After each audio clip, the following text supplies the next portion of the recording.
exaltado no céu.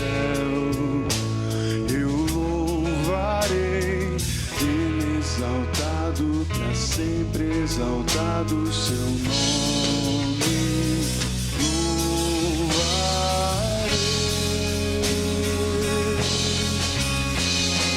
Ele é o Senhor, sua verdade vai sempre reinar. Terra e céus glorificam seu santo nome. Ele é exaltado no céu.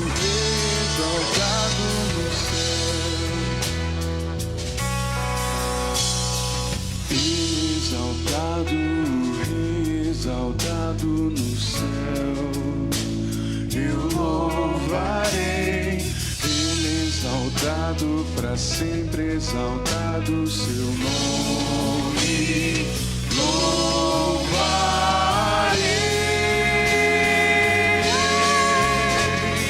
Ele é o Senhor, sua verdade vai sempre reinar. Terra e céus glorifiquem seu santo nome.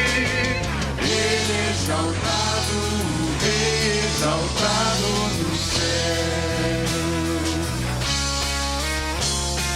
Ele é o Senhor, sua verdade vai sempre reinar. Terra e céus glorifiquem seu santo nome. Ele é exaltado no céu para sempre. Ele é exaltado no céu. Aleluia. Ele é exaltado no céu.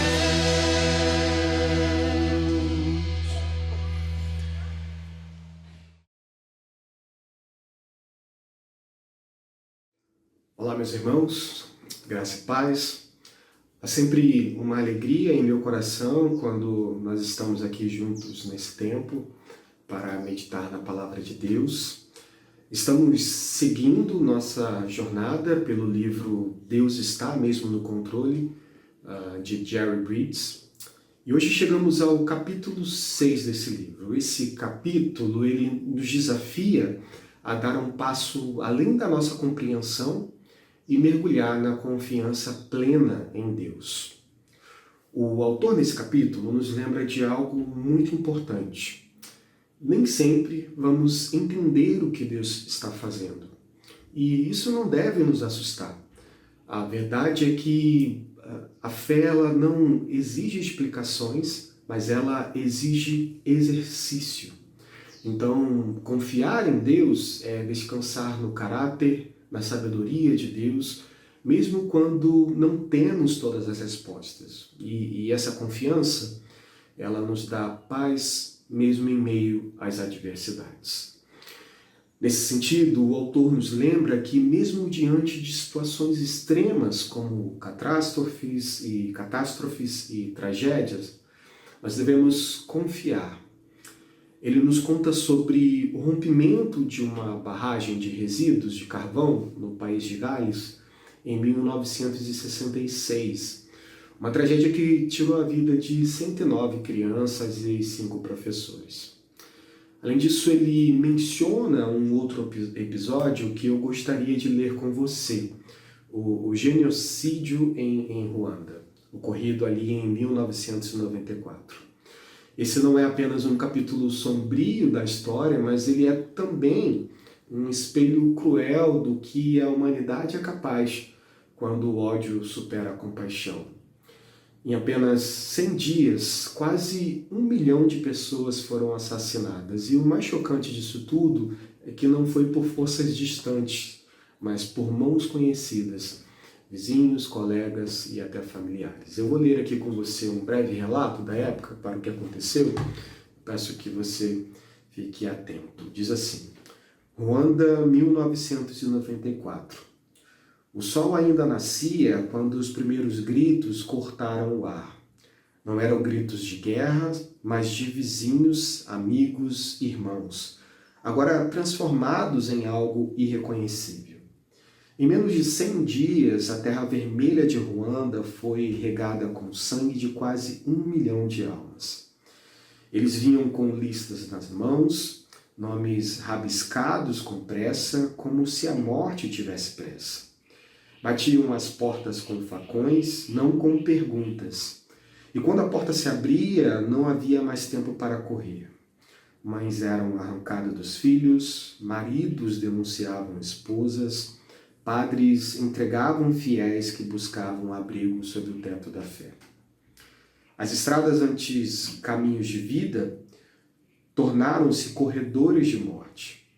Barricadas improvisadas exigiam documentos e um nome errado era a sentença. Tutsi. Bastava isso. Um nome, uma etnia, uma história que não se podia apagar, apenas cortar. A ONU estava lá, observava, registrava, mas não impedia. O mundo, tão rápido em discursos, foi lento em socorro e, enquanto isso, o país se afogava em silêncio, em sangue, em abandono. Quando a poeira baixou, os corpos foram enterrados ou deixados onde caíram. E restou apenas o eco de uma pergunta que ainda hoje não tem resposta. Como é possível que o ser humano tenha feito isso ao próprio espelho? Meus irmãos, eventos como esse desafiam profundamente a nossa fé. Nossa fé na sabedoria, no controle de Deus sobre o que acontece no mundo. Diante de tanta dor e injustiça, é possível que surjam questionamentos. É evidente que vemos a ação do pecado do homem em muitos desses momentos, e como ficou claro aqui no relato que eu acabei de ler, isso é inegável.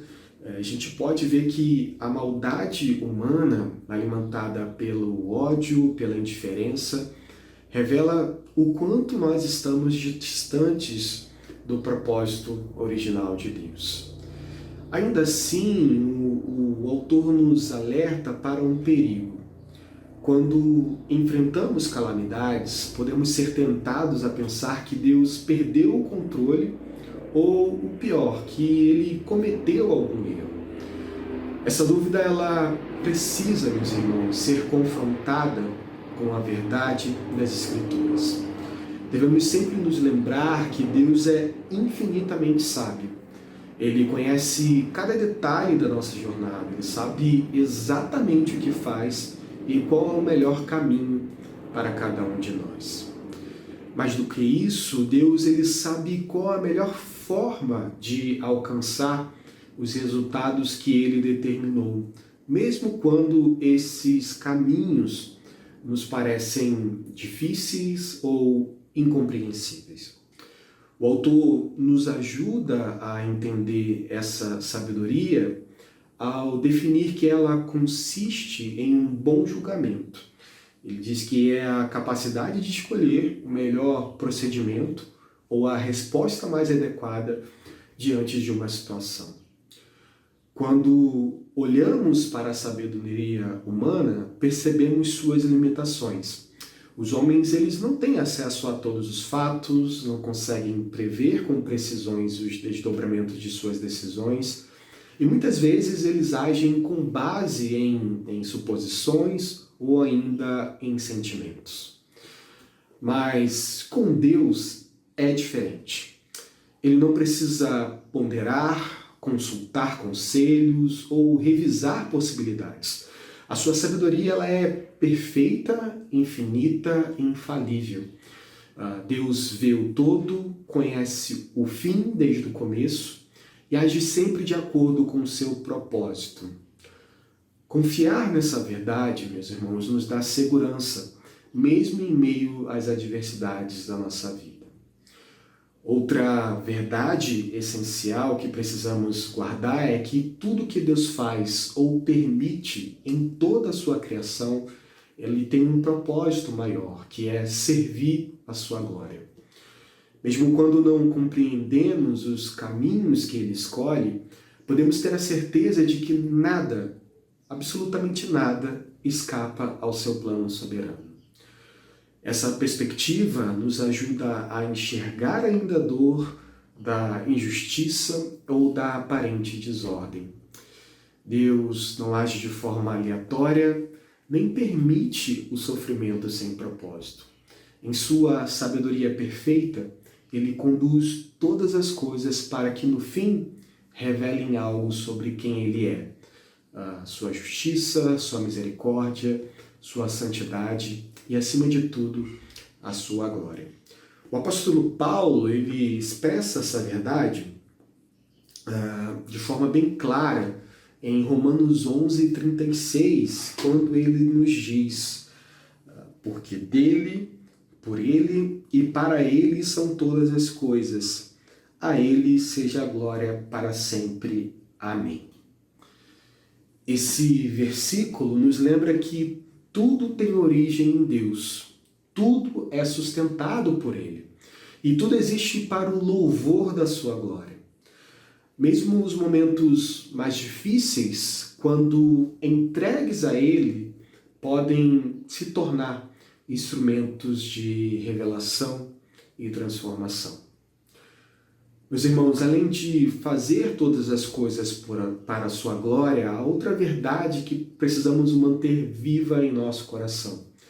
Deus também age em todas as coisas para o nosso bem. Esse bem, no entanto, não se limita ao nosso conforto, à prosperidade ou à ausência de sofrimento. O bem que Deus busca em nós, ele é muito mais profundo. Ele é a nossa conformidade à imagem do seu Filho. Isso significa que, por meio das circunstâncias que enfrentamos, sejam elas alegres ou dolorosas, Deus está nos moldando, nos transformando, nos refinando. Ele está nos conduzindo a uma vida que reflete, então, o caráter de Cristo. O apóstolo Paulo expressa essa verdade com clareza lá no texto de Romanos 8, versículos 28 a 29. Ele diz assim: sabemos que Deus age em todas as coisas para o bem daqueles que o amam, dos que foram chamados segundo o seu propósito. Pois aqueles que Deus de antemão conheceu, também os predestinou para serem conformes à imagem do seu Filho. Esses versículos nos mostram que o propósito final de Deus não é apenas nos abençoar, mas sim nos transformar. Ele usa cada detalhe da nossa vida para nos tornar mais parecidos com Jesus.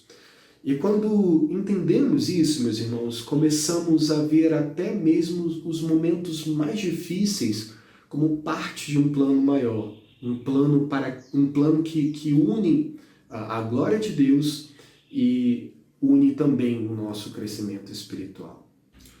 É interessante perceber como quase sempre nos momentos de adversidade nós somos levados a buscar respostas. Tentamos entender por que estamos passando por determinada situação e não é incomum que nos peguemos questionando a Deus. Por que isso está acontecendo comigo? Por que isso acontece agora? O autor nos lembra com sabedoria que Deus não nos deve explicações.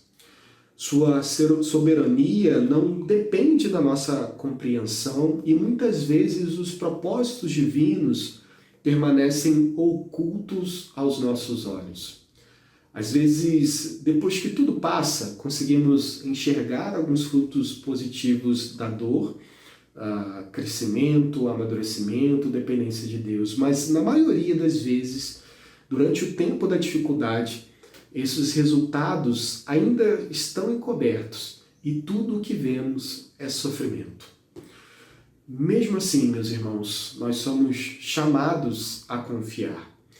Confiar que Deus, em seu amor, deseja o melhor para nós. E, mais do que isso, que em sua sabedoria perfeita, Ele sabe exatamente como produzir esse melhor, mesmo que o caminho envolva dor, espera ou silêncio.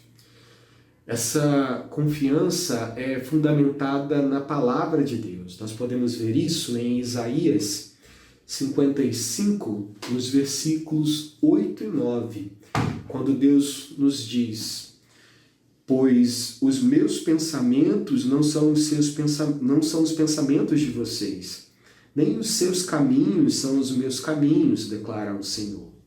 Assim como os céus são mais altos do que a terra, também os meus caminhos são mais altos do que os seus caminhos, e os meus pensamentos são mais altos do que os seus pensamentos. Esse versículo nos convida, meus irmãos, a descansar na certeza que, mesmo quando não entendemos, Deus está agindo. E tudo o que Ele faz ou permite é movido por amor e guiado por sabedoria e conduzido para o nosso bem e para a sua glória. Quando nós olhamos além das nossas circunstâncias pessoais, podemos afirmar com confiança que Deus, em seu imenso poder e sabedoria, governa o mundo. Vivemos tempos difíceis e é compreensível que em certos momentos tenhamos a impressão de que tudo está fora do controle. Podemos pensar, por que milhares de pessoas tiveram que morrer em Ruanda? Por que enfrentamos uma pandemia que levou tantos entes queridos? Por que há tanta injustiça, fome e sofrimento? Perguntas como essas, meus irmãos, podem vir à nossa mente. E certamente reconhecemos que vivemos em um mundo marcado pelo pecado. A queda, ela trouxe consequências profundas e muito do que vemos pode ser atribuído à pecaminosidade do homem. No entanto, se cremos que Deus é soberano, então precisamos também crer que Ele está no controle até mesmo das circunstâncias mais terríveis. Nada escapa ao seu olhar e tudo está sendo conduzido por sua sabedoria infinita para cumprir um propósito maior. Essas situações difíceis fazem parte do plano perfeito de Deus, um plano que, no tempo certo, meus irmãos, será plenamente revelado. E quando isso acontecer, veremos que tudo cooperou para a glória dele e para o bem da sua igreja. Até lá, que Ele nos conserve firmes e confiantes em sua infinita sabedoria. Que Deus nos abençoe e até uma próxima oportunidade.